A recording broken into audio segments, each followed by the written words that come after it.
I hope you're well as you come across this video. I want to talk today really about what recovery actually looks like, and this is insight from my sessions. So this is real life stuff. This isn't theory. This isn't something I learned in a course. This is what I actually see and work with. And I'm going to include both insomnia and CFS because oftentimes people come to me not either for this or for that, but because they experience both. It doesn't have to be CFS particularly. It can just be fatigue because a lot of people who have insomnia obviously experience a lot of fatigue. And so we have to work on both fronts really because there is resistance on both fronts. And the resistance, as the saying goes, what you resist persists. It sustains the issue. A lot of the work is removing the resistance.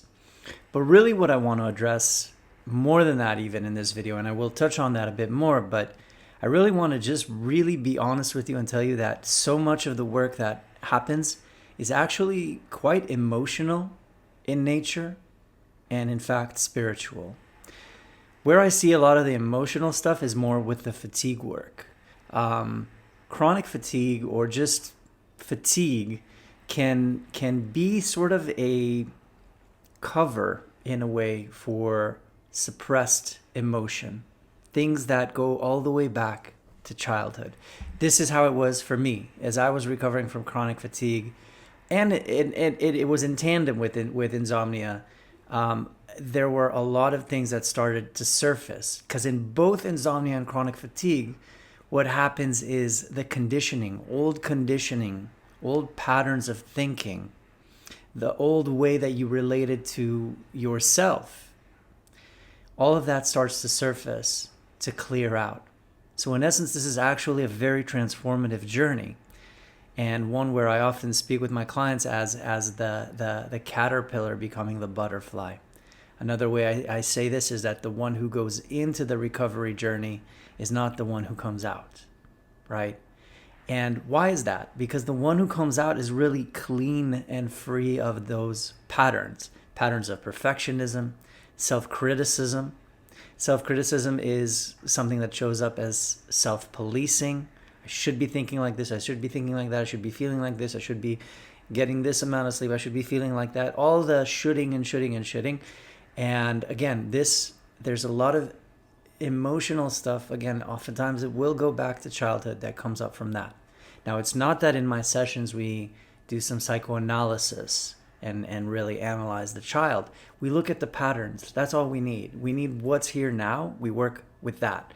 If the patterns are present now, we uncover them. Emotions do get released oftentimes in sessions. So that's normal if you feel like, you need permission to allow tears in a session or strong emotion. It's completely allowed in my sessions. So like I was saying, all of this self-criticism shows up as, self-policing, self-bullying and judging. And none of that you can't heal until that begins to be transformed into what we call self-kindness.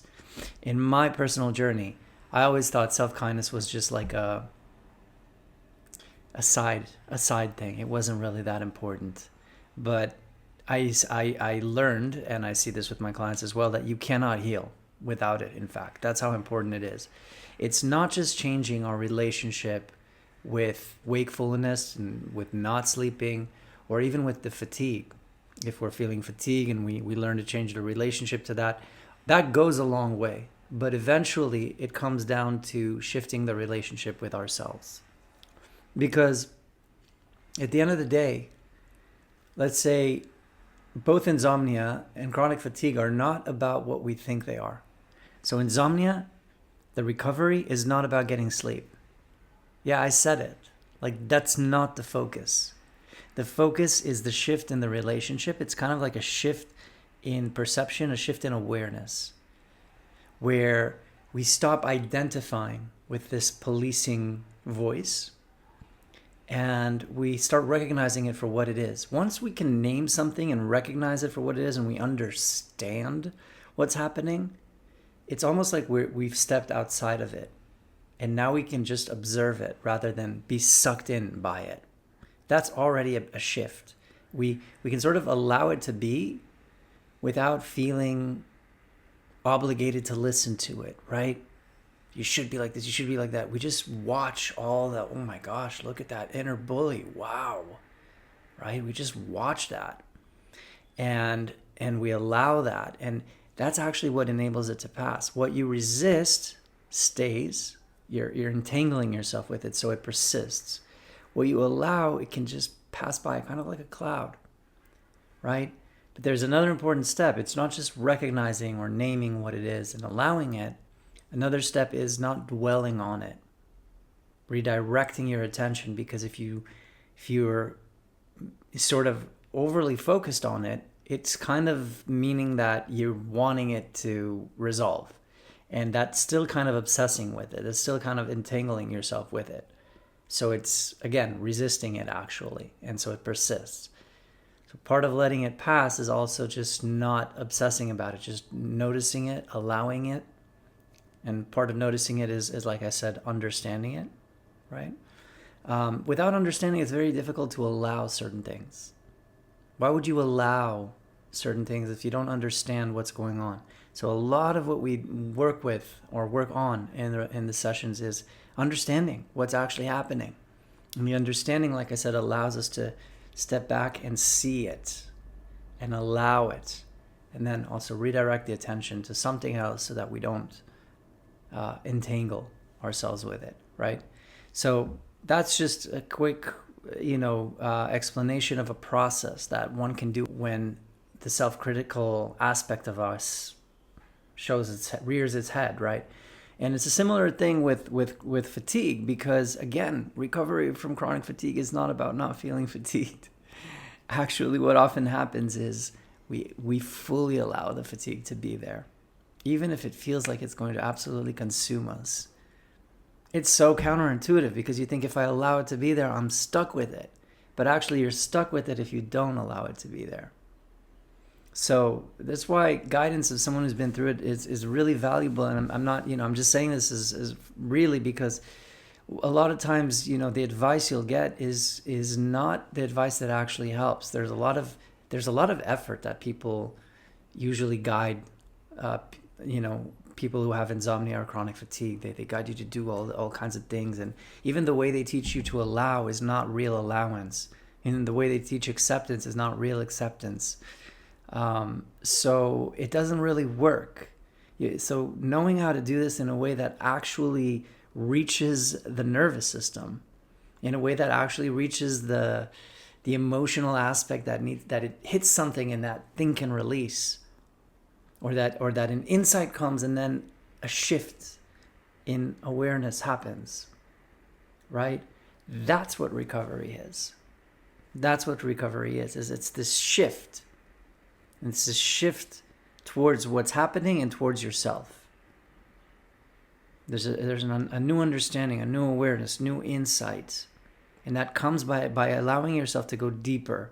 And what that means, again, is something that happens when we really, really begin to understand all of what's going on in our experience, and to really understand what allowing and accepting really is. And so that shift is what recovery is all about. And then sleep, or the evaporation of fatigue, is a byproduct of recovery. As long as that's the focus, there's kind of like an attachment to it. And the more we're attached to these things, the more we are telling the nervous system that we cannot feel safe and be okay until that's gone. And it's just not true. Recovery happens when we feel safe, even when we are not sleeping very much, or when we're tired, fatigued.